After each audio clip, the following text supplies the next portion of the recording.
Well, thank you, everyone, for coming. We have an amazing group of advocates here. Thank you to Newtown Action Alliance for this gathering and for the vigil last night, which was so powerful and moving. I don't know how many of you were there, but thank you to Newtown Action Alliance, to Connecticut Against Gun Violence, all of the groups involved in being here today, Brady, March for Our Lives, Everytown, Moms Demand Action. We have a real movement that we have created. And you are the faces and voices of that movement. And it is a new generation. In the 13 years since the Sandy Hook massacre, kids have grown up. I went to Newtown just about 10 days ago. I go to Newtown all the time for rallies and meetings. And this new generation is going to college. Those sixth graders are going away to school, but they are our new generation of advocates. And not only in Newtown, all around the state of Connecticut, all around the country, a new generation of advocates against gun violence has grown up, and they will carry the day. And you'll hear from some of them right after I speak.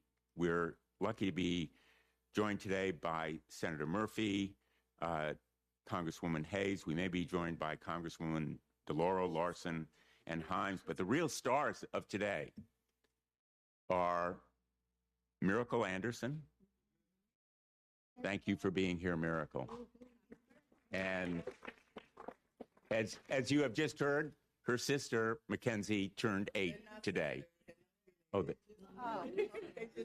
friends. Their friend, okay. And then Nakira Spencer, who is here. And from Connecticut, Josh Chokbanborn. Thank you, Josh. They are the new generation that will lead us. They will lead us to victory against gun violence. It may not come while we are here, but make no mistake, this new generation will lead us to winning against gun violence. And I want to thank all of you, all of the groups involved. And I'll be very blunt. It is a time of despair, and some feel defeatism. But we don't have the luxury of despair or defeatism. We don't have the luxury of putting our heads in the sand. We don't have the luxury of defeatism or despair. We need to keep fighting. The Trump administration has been slashing funds for enforcement of existing laws. They've opposed new laws. They have just created a Second Amendment section in the Civil Rights Division. Think of it for a moment. The Civil Rights Division historically has fought against discrimination. They have fought for civil rights. Now the Civil Rights Division is fighting gun violence prevention through a section on the Second Amendment. That's the Trump administration, and we need to be very clear-eyed. But we have created a movement that will ban assault weapons. We will ban assault weapons. We will achieve Ethan's Law nationwide, safe storage. We will ban ghost guns. Ghost guns are a scourge, a growing source of threat to law enforcement. We will make sure that background checks are made comprehensive. And yes, we will repeal PLCA, which creates immunity for an industry that certainly doesn't deserve it. And the harsh reality is that 125 people in this country die every day, hundreds injured. Trauma still spreading in our great country. And For what? Why? The gun industry profits from these deaths. The gun industry continues to hold its grip on the Trump administration and the Congress, and we will break that grip because gun violence prevention will be on the ballot. It will be on the ballot, and this movement that we've created will make people accountable. When this next election comes, we will hold all of our opponents accountable for their votes, for their voices, and your faces and your voices will carry the day. I'm so deeply grateful to all of you for your constant advocacy over decades, some of you over decades, and some of you recently enlisted, and some of you here because of your losses. And what inspires me is your courage and strength, particularly the survivors. It is so moving, as it was at the vigil last night, to hear your voices and faces, and especially from our young people. I'm going to introduce now a real hero of this movement. I was privileged to work with him on the measure that passed to make us somewhat safer, Senator Murphy, and I see Congressman Larson, why don't you, and Congresswoman DeLauro. After Senator Murphy, Congresswoman Hayes will go. Thanks, Nick. Appreciate it. Well, my role changed. I thought I was here to introduce Miracle, and now I have to introduce Johanna Hayes. You know, listen. Let me just say thank you to everyone who is here today. This is both every single year an inspiring and heartbreaking day. Nowhere else in the world would you see a scene like this. No other country in the world has decided to allow its young men and women to be gunned down in neighborhoods and streets and schools and shopping malls. And so we are here with both love and anger in our hearts. Love to make sure that we honor the memory of those who have fallen, but anger that we have to be here and that you have to be here. And so I just show up to this event every year with awe at the fact that all of you are able to deal with the just incalculable grief while also being willing to speak truth to power. So I am here to simply say thank you and to give you a little view of light.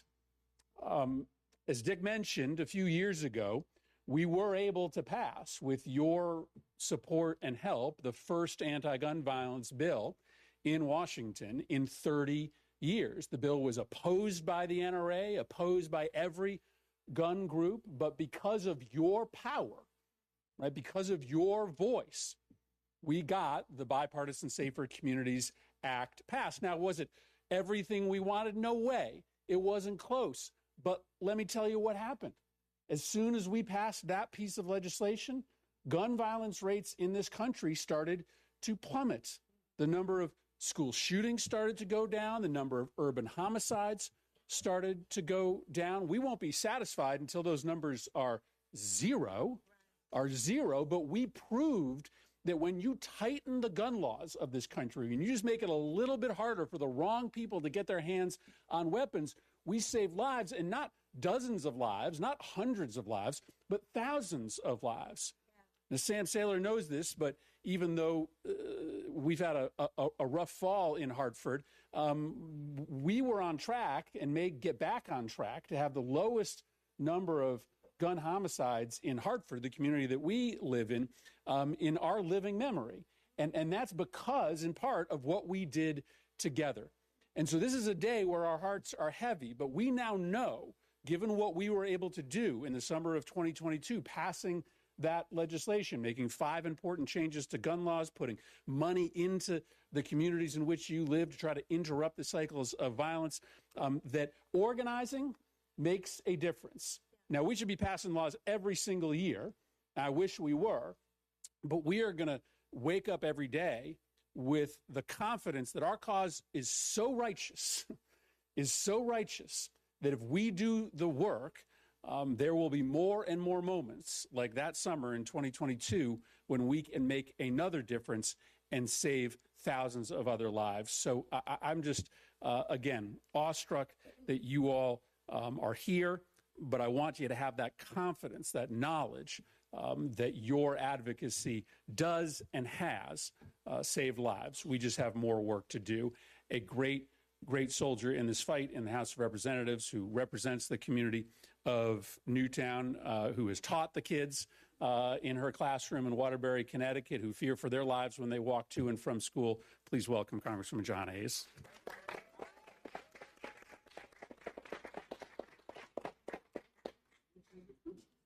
No, good morning.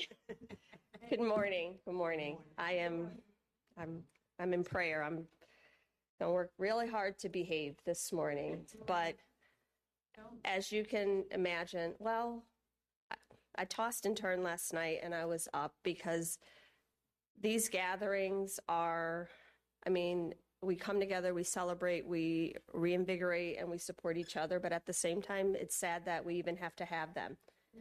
I also had to speak to Jesus about being so candid in the Episcopal Church, but he's still working on me, so let's just... But it's because this is important to me. Yeah. This matters to me. Yes. What I tried to do last night for many of you who were there was to frame this through the lens of the people who are left behind, of the teachers who are in the classroom and have to hold these kids up and try to help put them back together, of the community members, of the families, of the friends, but not just after mass shootings. I taught at Kennedy High School for 15 years, and the number of kids who came in with T-shirts with their friends' faces on, who went to vigils, who went to memorials from friends, neighbors, loved ones who had been lost to gun violence. As someone who grew up in a very difficult time in the city of Waterbury, one of the largest public housing projects, I remember the smell of blood in the hallway. That doesn't go away. I remember my grandmother throwing hot water on the ground and sweeping to try to get that smell to go away. Kids should not have to experience that. And we have the ability to do something about it. On that day in the classroom in 2012, I told you I felt helpless. I wanted to curl up in a ball because I felt like there was nothing I could do to protect those kids. And that's why I admire this group so much, because for many of you, your hurt triples, doubles, is exponential compared to what I felt, but you still keep showing up. You refuse to curl up in a ball and go away. You still keep demanding action. But I can tell you that while I couldn't do anything as a teacher, I know that we can do something as members of Congress. I know that we can do something as elected officials. And I'm really sick of every conversation about gun violence is not about taking guns away from people or gun ownership. I have colleagues who don't even want to address the easy things like background checks or safe gun storage or even collecting the data. So miss me with your thoughts and prayers. I don't want to hear it anymore. I don't want to hear you go to the well and talk about how broken your community is as a result of what happens if 5 minutes later you put your card in a machine and vote against the best interests of your community. Everything about this is political. Everything about this has electoral value. And while I didn't understand that completely in 2012, I know it with fidelity today. Yeah. The people who say I'm not political and I don't talk about these things, at the end of the day, I promise you miracle's not political. I promise you these kids are not political, but they have been affected by what has happened. So we have to do better. We have to do better, and this coalition is assembled of people from around the country, and what I need to tell you is you need to hold your elected officials accountable, because we have the ability to do better. And the only time people don't do better is when it is not a demand of the people who sent them here. Stop settling for survival. Stop settling for the bare minimum. Our kids deserve more. I can tell you I'm supposed to introduce Miracle. And we talked about, we sang happy birthday to you, to Mackenzie. As a December baby, you already got gypped on your birthday. So the fact that on your 8th birthday, you are here to beg adults to do better is not anything an 8-year-old should have to do. This is not your burden to bear. And if everybody in this room cannot promise themselves that we will do better by Miracle and Mackenzie, that on her 9th birthday, she could be somewhere with a birthday cake and her friends, that moving forward, she can expect that she will be safe in her community. And when we talk about the kids from Sandy Hook who just graduated, I think two years ago and are off at college, many of those kids have already experienced a second act of gun violence. This is not normal. But we don't have to beg for the bare minimum. Because while I couldn't change anything then, I can change something now, and we can do that together. And this has to be at the top of our list of priorities. So again, I just thank you. You encourage and inspire me. It's a struggle for me because I represent the community of Newtown and Sandy Hook, but I represent Waterbury and New Britain and Meriden and all of these urban communities that have gun violence every day, and I need people to pay attention to those children too. I need people to understand that those kids matter too. There is no either or, it's a both and. So our work doesn't stop. The wraparound services, the resources, the funds, the education, all the things that are required of us have to be on our list of demands. So just thank you. I pray for you. Please pray for me. Your stories are what propel me. Your stories are what inspire me. Every time I even think that there might be a different way to go, I think about the conversations that we have. And even if I have to stand alone, even if I am the only vote on these issues, I will be voting every single time to make sure that no educator, no student, no family, no community felt what I felt on that day when I had to square my shoulders and tell those kids that they would be okay. And with that, before I get so worked up about this because it's unnecessary. It is unnecessary. And again, stop asking us to just settle for survival. It is unnecessary.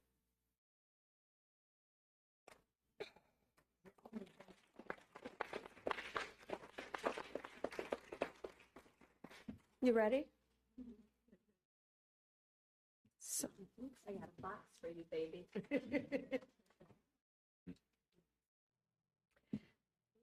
Saludos amigos de Tampa hoy.com. Estamos viendo en vivo una conferencia de prensa en el que familiares de víctimas de el atentado en Sandy Hook hace 13 años realizan una conferencia de prensa para exigir a las personas que dejen de pedir que recen por ellos, sino que muevan y hagan algo, alguna actividad en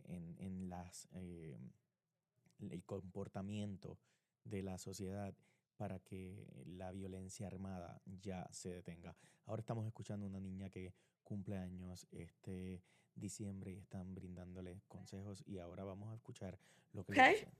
You ready? Yeah. Miracle Anderson. Hi, my name is Miracle Anderson. I am the Measy Foundation Ambassador, and this is the MJAF Ambassador, Mackenzie Anderson. We both lost our fathers to gun violence, and we are both little girls who don't know our dads. I podemos was escuchar, only la niña 2 está years diciendo old que perdió a sus when dos my padres father, por Carmel violencia Anderson, armada. died, so I don't remember him. Mackenzie wasn't born yet Y dijo when que her ellas father perdieron a was sus shot, padres so cuando apenas she eran never got bebés y no, to no los meet him recuerdan. either. I wish I could remember my dad, but because I was so young, I don't. Ella dice que ella All desea I que have recordara a su are papá, pero era muy pictures pequeño. of us together when I was a baby.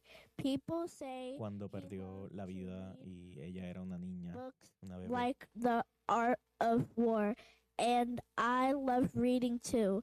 So I think I got that from him.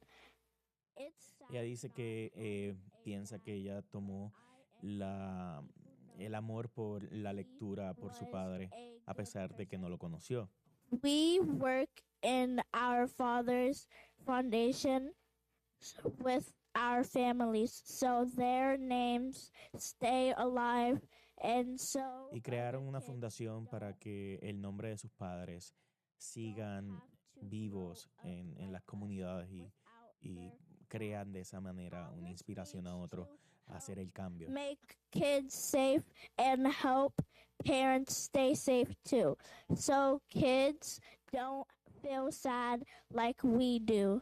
And so También está my pidiéndole a las personas que a los líderes que tomen alguna manera para estar a los padres, para mantener a los padres y a los niños de alguna manera a salvo. Ahora vamos a escuchar a la niña más menor de estas dos My hermanitas. name is Mackenzie and Ambassador Mackenzie Anderson, and and Congress needs to pass these bills because who wants to live without a parent, child, or sibling? I don't because it's just sad.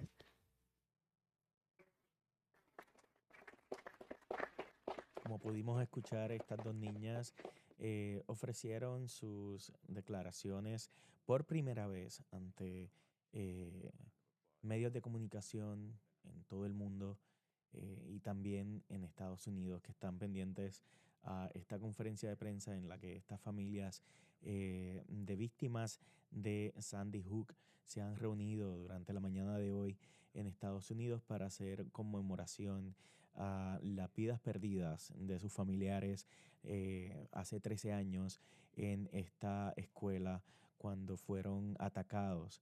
Y como pudimos escuchar, esas dos niñas que hablaron perdieron a sus dos padres cuando apenas eran niñas y de alguna manera crearon una fundación para mantener el nombre de sus padres vivo por siempre, según ella misma lo menciona en este video. Joe Courtney was here. We have a great... Sigamos escuchando esta conferencia de prensa y sigan aquí conectados a través de tampahoy.com. Mi nombre es José Ángel Acevedo y voy a seguir informándolos durante todo el día. I will move it over. Thank you so much. You know, there's very little left to say when you listen to the beautiful babies, you know, who speak from their heart. They don't have an agenda. They just want to tell you what they're feeling and their feeling of loss and what that means in terms of their lives. And when you think, you know, and I would just say to the two of you, you may have not known your dad and you've seen him every day as you were growing up, but you do know him. You know about him. And you take those pictures and you hold them close to your heart. And he will always be there for you. And your words are the most powerful words that will be spoken here today. And I say thank you. And we say thank you to you all of the time because your advocacy, your endurance is more than anyone can imagine. You know, my mom taught me a lot of things growing up, but two things stay with me. That was her admonition to me, and they're principles in which guide me in my life here. Don't take no for an answer, and never give up. And never give up. And I think that all of you epitomize both of those principles. And, you know, it's a very, it's been 13 years. It's Newtown. I was in my car that day. These are the days, you know, you remember when JFK was shot. You remember this thing. I remember Newtown. I was in my car and listening to the reports, the alerts, every several minutes were telling us how many more babies had been killed. And horrific. And you don't get over that. It's a scar forever, as it is a scar when you look. It's hard to look at the pictures. I thank you for doing that. But for someone who can only empathize, you know, they were real. You could touch them, you could feel them, you could hold them, you could hug them. And now they are gone. But we honor the families, we honor survivors, and the bond, understand, is forever that we have with you. We stood shoulder to shoulder with the Sandy Hook students. We have advocated for stronger gun violence prevention, and we're not going to abandon the mission. But we're all realists. We have to in the institution that we serve in. You have to know what you're able to get done. And Sandy Hook is not an outlier. The scourge of mass shootings. Whoever you mentioned, and Congresswoman Hayes mentioned the youngsters who die every day in the United States of America. It is traumatizing and it is unrelenting. And yes, as Senator Murphy pointed out, we are the global outlier for gun deaths. So is that a mark of distinction that the United States wants to have? I think not.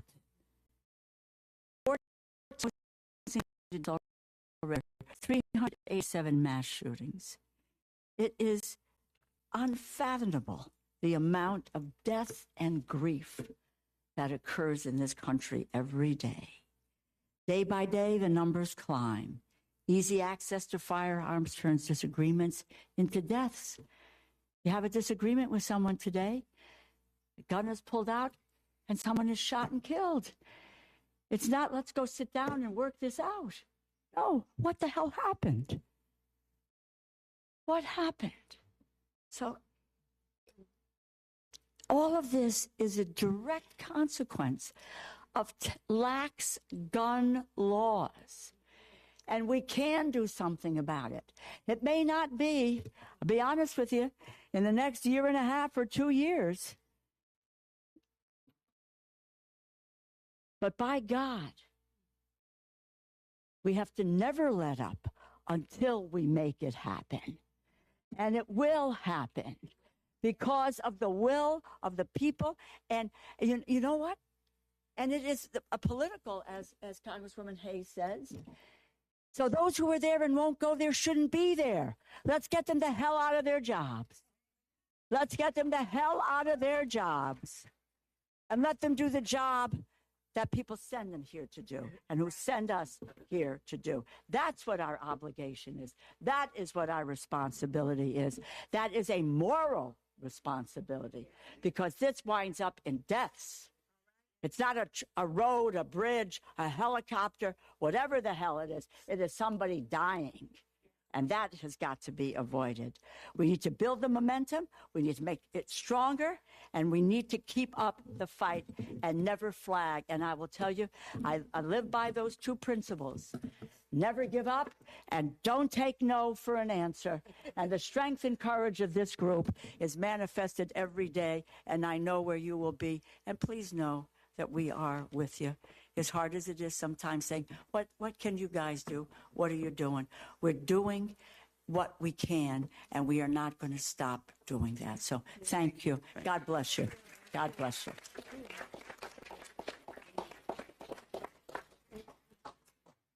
I saw John Larson here. I'm going to call on him. I don't know, is Joe Courtney still here? And I saw Jim Himes. I don't know what the schedule is that you have over in the House. Who needs to go first?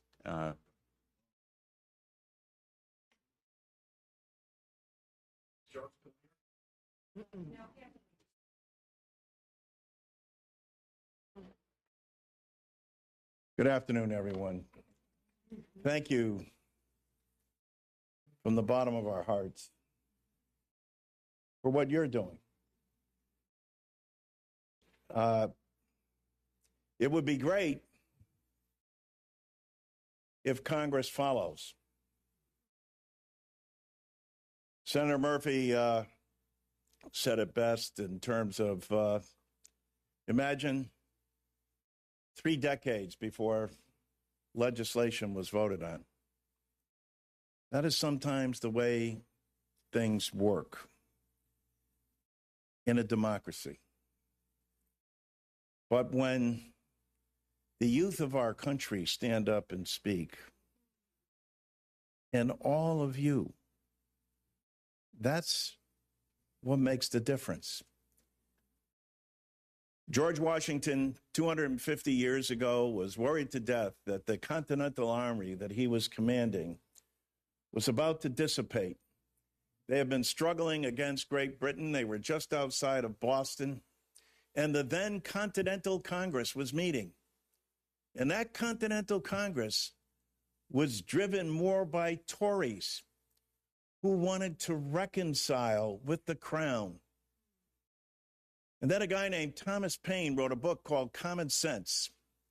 It was the most well-read pamphlet in the country, other than the Bible, by the people in those 13 colonies. And it was those people in those colonies who pressured the then Continental Congress to pass the Declaration of Independence and change the course of history and mankind. And the first person Washington brought to the White House when he was president was that author, Thomas Paine, and he gave him credit, and Thomas Paine corrected him. He said, no, the credit belongs to the people, because it was the people who, upon reading it, pressured and made sure their members of Congress knew that they wanted their independence and freedom. No more reconciliation. We are not going to have reconciliation until we get these laws passed. And that's what we're going to continue to fight for. And that's why what you do is so vitally important, because ultimately that's what will change people, are these individual stories that you bring forward with compassion and emotion and care and logic for what needs to be done, and continue to do the right thing. God bless you. You can't be here and not look at the faces, not hear the children, and not be moved. Keep moving forward. Keep fighting. As Rosa said, never, never give up. It's far too more valuable to achieve what all of us, and especially you, know is the right thing to do.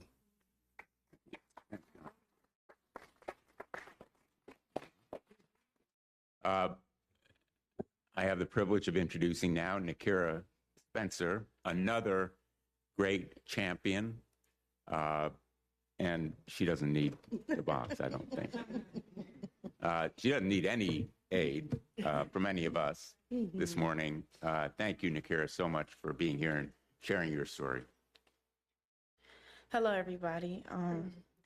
My name is Nakira Spencer from Chicago, Illinois, and I am 15 years old and a sophomore in high school. I was 7 years old when I had my first exposure to having a loved one taken by gun violence in the city of Chicago. He was my uncle and someone I saw like every day.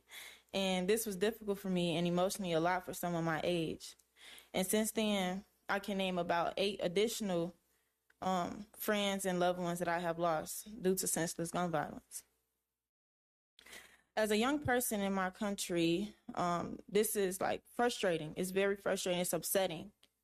And people in my community, like, they have access to these weapons. And yes, most people say, oh, it's for safety or to protect myself, but they're using it on innocent people. And that is very unacceptable. See, what I see is people who don't know how to express their emotions and resolve conflict in healthy ways, but have access to guns.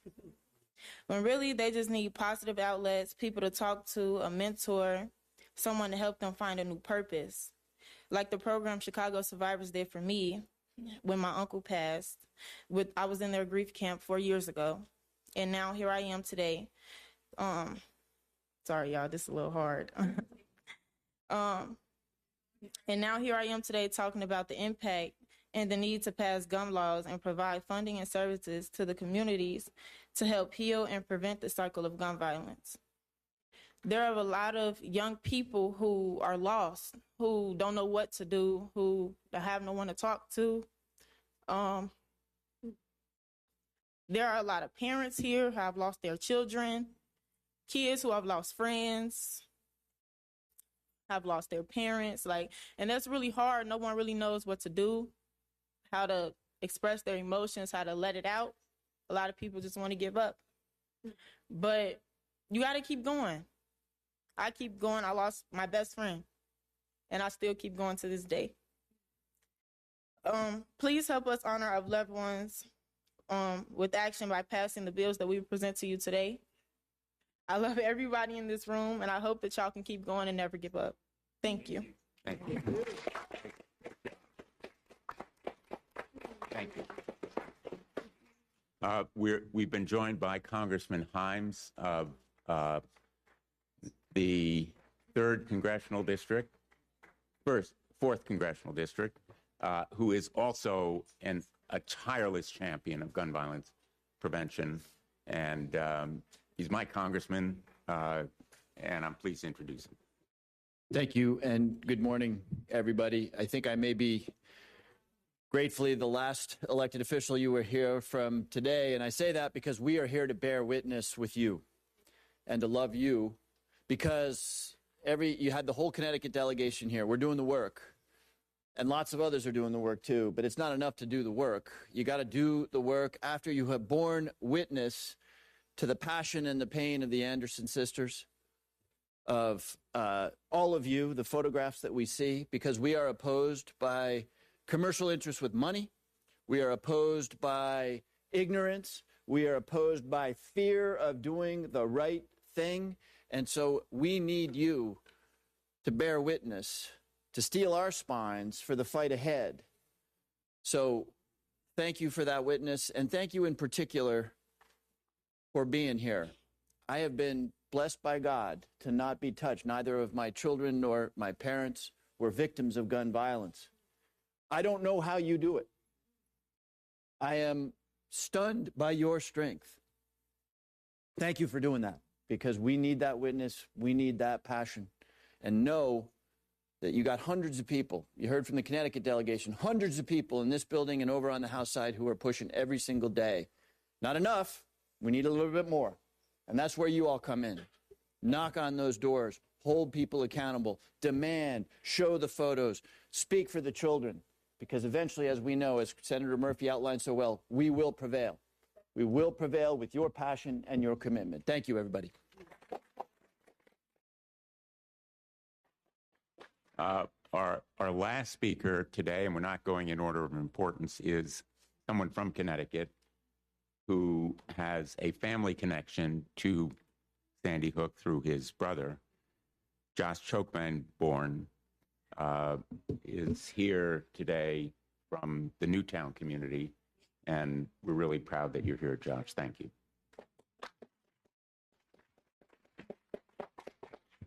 My name is Joshua Chokeman-Born. I'm from Newtown High School, and I'd like to thank my Lord and Savior Jesus Christ for bringing us all together today. But I'm not here today to beg you all to end gun violence. I'm here to demand it. This issue isn't something that I look at from a distance or read about online. It's something that lives inside my home, my memories, and my family story. My brother wasn't just another student in the Sandy Hook school shooting where 26 innocent teachers and students lost their lives. He was a first grader, a child who should have been learning to read, making friends, and drawing pictures, not fighting for his life. That day didn't just take the lives of teachers and classmates. It took something from the ones who lived through it too. It took parts of their childhood, their innocence, and their sense of safety. It didn't stop with him. My father in his police uniform ran through the barricades into the hallways filled with sounds, sights, and silence that no parent and no first responder should ever have to witness. He didn't just see a crime scene. He saw shattered backpacks, frozen moments, and the aftermath of something humanity was never supposed to see. He saw what my brother had seen. He walked through the same halls my brother had ran through moments earlier, and he had to hold those two truths at once. One, the duty of a police officer, and another, the duty of my dearest father. After that day, nothing about our lives went back to normal. People like to say, time heals, but they've never lived through this kind of aftermath we did. We didn't just return home. We returned to a different version of ourselves. The simplest things changed. My brother couldn't sleep without the lights on. A book dropping would send him into a spiral. For years, he scanned every room, every exit, every noise. His brain learned too early that danger was real. And I had to learn to live around that fear. I had to watch him lose the effortless joy kids are supposed to have. I had to watch my parents try to comfort him silently while breaking themselves. My father carried those images every single day into work. He never talked about it in detail, but trauma has a way of showing itself even in silence. The way he paused long before leaving for work. The way he checked the locks twice. The way certain dates in December made him withdrawn. My mother became both a protector and a survivor, holding our family together even when she wasn't sure if she could hold herself together. And me, I learned too early that safety isn't guaranteed. That my family was changed forever by something we didn't choose. I grew up watching the long-term effects of tragedy people discuss like a headline, while for us, and still is, our daily life. The anxiety, the sudden panic in crowded places, the way our holidays feel both grateful and heavy. The way we look at my brother not with just love, but the knowledge of what he endured. We didn't just get to move on, we had to rebuild. Piece by piece, day by day, and brick by brick. And even now, years later, the cracks are still there, and they always will be. That is not why I'm standing here today, not asking, not suggesting, but demanding change. Because no family should ever have to live through the trauma mine has. No child should have to carry trauma heavier than their backpack. No parent should fear that a normal school day could turn into their worst nightmare. We deserve a world where our lives aren't rewritten by gun violence. And yet, after seeing more than 390,000 students experience gun violence, you still deny us. However, I refuse to accept anything less. Thank you. God bless you all.